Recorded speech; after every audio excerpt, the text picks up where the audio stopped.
Hello students. देखिए bio Savart law हमने पढ़ लिया है, कंप्लीट कर लिया है। और बायो सावर्ट लॉ की अब कूलाम्स लॉ से हम कंपैरिजन करेंगे इसका। ठीक है, तो कम कूलाम्स लॉ इन दोनों का कंपैरिजन करेंगे। तो क्या है इनका कंपैरिजन? देखिए, according to Coulomb's law the intensity of electric field at any point P due to a charge Q। तो d E is equal to होती है 1/4 pi epsilon naught d q upon r square. यहाँ हमने D Q लिखा है D E क्योंकि small charge है। और तो वैसे E is equal to 1/4 pi epsilon naught होती है d q upon r square. ठीक है, और according to Coulomb's law d B is equal to mu naught upon 4 pi I d l sine theta upon r square. तो देखिए यहाँ ये तो है इलेक्ट्रिक फील्ड, ये है मैग्नेटिक फील्ड। दोनों ये को अकॉर्डिंग टू कूलाम्स लॉ है, ये according to Biot Savart law है। तो अब इसमें सिमिलरिटीज़ क्या है?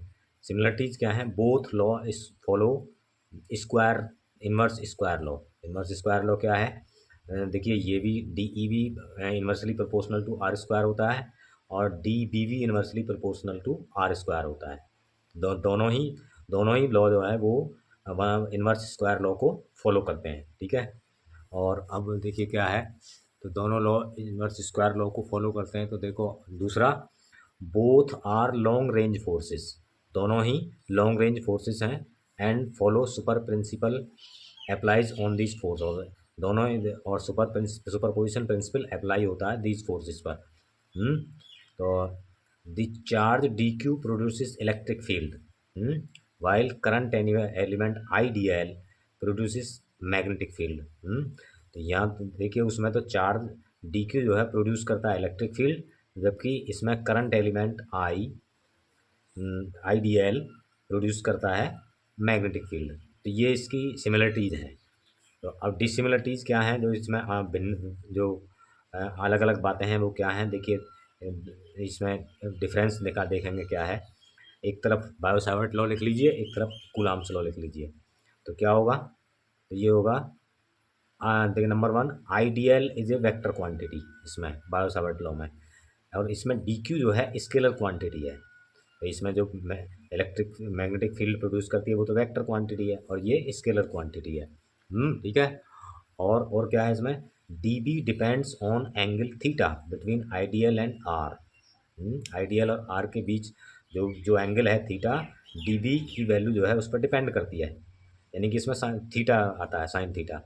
और इसमें इलेक्ट्रिक फील्ड वाले में D E does not depend on any angle, किसी एंगल पर डिपेंड नहीं करता है ये। और फिर है आपका देखिए अगला है d B perpendicular to I d l and r both. D B जो होता है मैग्नेटिक फील्ड जो होता है वो आई डी एल और आर दोनों के परपेंडिकुलर होता है, क्योंकि दोनों की क्रॉस मल्टीप्लिकेशन में होता है ये। और direction of E is along the line joining d q to P. यानी कि उस पॉइंट पर जॉइनिंग लाइन जिस पर हमें इंटेंसिटी निकालनी है, उस लाइन को जो लाइन को जॉइनिंग लाइन है उसके अलोंग डी ई की डायरेक्शन होती है। ठीक है, तो अब देखिए एक बहुत इंपॉर्टेंट रिलेशन आता है और वो पूछ लिया जाता है परीक्षा में। क्या है? ये है वो। तो देखिए क्या रिलेशन है? Relation between mu naught and E not, ये कई बार पूछा गया है। तो देखिए यहाँ से म्यू नॉट अपॉन 4 पाई की वैल्यू होती है 10⁻⁻⁷, और यहाँ से म्यू नॉट की वैल्यू कितनी आई? 4 पाई इंटू 10⁻⁷ न्यूटन पर एम्पियर स्क्वायर, इक्वेशन 1। और यहाँ से एप्साइलन में 1/4 पाई एप्सिलॉन नॉट 9 इंटू 10⁻⁹। यहाँ से एप्सिलॉन नॉट की वैल्यू आई 1/4 पाई 9 इंटू 10⁻⁹ कूलाम स्क्वायर पर न्यूटन मीटर स्क्वायर। ठीक है, तो अब हम चूँकि हमें रिलेशन निकालना है तो इनके बीच कोई भी रिलेशन मल्टीप्लाई ले लीजिए, डिवाइड कर दीजिए, कुछ भी कर लीजिए। तो फ्रॉम 1 एंड 2 इनको मल्टीप्लाई कर दो दोनों को, mu naught and epsilon not. तो म्यू नॉट की वैल्यू रखिए 4 पाई इंटू 10⁻⁷, और इसकी वैल्यूज रख दीजिए 1/4 पाई इंटू 9/10⁻⁹। तो यहाँ पे क्या हो गया? ये देखिए 4 पाई से 4 पाई कैंसिल हो गया, और यहाँ पे क्या आ गया? अब देखिए यहाँ पे ये पावर नीचे आ जाएगी, तो यहाँ पे हो जाएगा 16, यहाँ 6 लिखी हुई है, 16 हो जाएगा यहाँ। ठीक है, तो म्यू नॉट अपॉन अभी 16 को हम स्क्वायर के रूप में लिख सकते हैं। इसे क्या ये होता है? 3 इंटू वैसे भी जो इनके वो लिखेंगे हम, तो यहाँ हो जाएगा आपका ये न्यूटन पर एम्पियर स्क्वायर, और न्यूटन से न्यूटन कट जाएगा।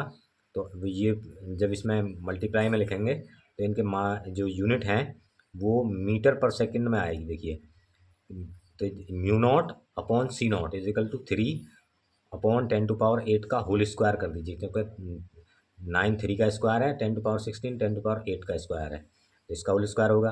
अब 3 × 10⁸8 ये एक वैल्यू है, किसकी वैल्यू है? Speed of light. तो इसको लिख सकते हैं हम सी, इसको लिख सकते हैं सी, स्मॉल सी, इसको स्मॉल सी लिख सकते हैं। यहाँ तो इस सी का मतलब है कूलाम, यहाँ इस सी का मतलब है वेलोसिटी ऑफ लाइट। तो ये 1/c² होगा। तो ये जो रिलेशन आता है आपका ये, तो म्यू नॉट अपॉन सी नॉट इनकी mu naught into C naught is equal to 1/c²। ठीक है, इसके इक्वल होता है। c² को इधर ले जाएं तो 1/μ0 c0 हो जाएगा। ठीक है, तो ये रिलेशन बहुत आसान है और इसे प्रूव करने के लिए आ जाता है, तो इसे ध्यान से देख लीजिएगा। अब रिलेटिव परमिटिविटी क्या होती है? रिलेटिव परमिएबिलिटी यानी कि म्यू आर, म्यू नॉट नहीं बल्कि mu r, the ratio of permeability of a medium and the permeability of vacuum. Permeability of vacuum is equal to mu naught, और किसी मीडियम में वो म्यू से डिनोट करते हैं। वैक्यूम या एयर में तो म्यू नॉट से डिनोट करते हैं, और म्यू को करते हैं एनी मीडियम में, म्यू एम भी लिख सकते हैं इसे। तो इज कॉल्ड रिलेटिव परमिएबिलिटी, यानी कि म्यू अपॉन म्यू नॉट का जो रेशियो है that is called mu r, और उसको म्यू आर से डिनोट करते हैं। तो mu r is equal to mu upon mu naught, और it is a dimensionless quantity. इसकी कोई डायमेंशन नहीं होती है। क्यों डायमेंशन नहीं होती? देखिए, ये भी अपनी जगह अलग है, ये दोनों एक ही हैं। इनके जिनके जो एसआई यूनिट होंगे एक ही होंगे और वो कट जाएंगे, तो इनका कोई यूनिट नहीं है। ठीक है, तो अब क्या है इम्पोर्टेंट पॉइंट क्या है? तो इम्पोर्टेंट पॉइंट ये है, देखिए यहाँ पे देखिए, यहाँ पे important, if current carrying conductor is in the plane of paper, then अगर तो आपका करंट कैरिंग कंडक्टर, पहले तो हम करंट कैरिंग कंडक्टर को प्लेन ऑफ पेपर प्लेन के परपेंडिकुलर लेते थे ऐसे। अब अगर ये पेपर, ये आपका मान लीजिए करंट कैरिंग कंडक्टर है, इस तरह से रखा हुआ है, इस तरह से ये करंट कैरिंग कंडक्टर आपका इस तरह से रखा हुआ है, तो इसके ड्यू टू जो इसकी वजह, और इसमें करंट आई करंट फ्लो कर रही है, तो इसके एक और तो होगा मैग्नेटिक फील्ड आउटवर्ड, ऊपर की ओर। तो मैग्नेटिक फील्ड जो होगा वो क्या होगा? Perpendicular to the plane of paper. अगर ये प्लेन के पैरेलल में रखा हुआ है, पेपर के पैरेलल में, तो इसके ड्यू टू जो मैग्नेटिक फील्ड होगा वो प्लेन ऑफ पेपर होगा। एक साइड में तो होगा इसका डाउनवर्ड और एक साइड में होगा अपवर्ड। ठीक है, और no magnetic field on the points P और क्यू। इससे इन पॉइंट्स पर, इस पर और इस पर कोई मैग्नेटिक फील्ड नहीं होगा। समझे? ये बात भी ध्यान देने की है। और दूसरा पॉइंट है, दूसरा पॉइंट क्या है? दूसरा पॉइंट ये है आपका, when current carrying conductor is perpendicular to the plane of paper, जब इस तरह से रखा हुआ है, इस तरह से, तो magnetic field according to the above rules, तो फिर रूल्स लगेंगे इसमें। क्या है? अगर करंट आपकी डाउनवर्ड है तो इसकी डायरेक्शन इस तरह से होगी, इस तरह से किसी भी पॉइंट पर, तो इसकी तो फिर क्या होता है? तो तो इसकी जो वो हैं इस तरह से पेपर के प्लेन में होती हैं, और इनकी जो डायरेक्शन है वो सर्कुलर होती हैं, कंसेंट्रिक सर्कल्स।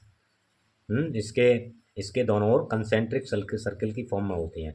डायरेक्शन इसकी कोई सी भी रूल, उससे राइट हैंड थंब रूल से भी निकाल सकते हैं, इस तरह से, curling, right hand thumb rule, curling of fingers, इस तरह से, तो इस तरह से होगा। ठीक है, तो ये दोनों पॉइंट आपको याद रखने हैं।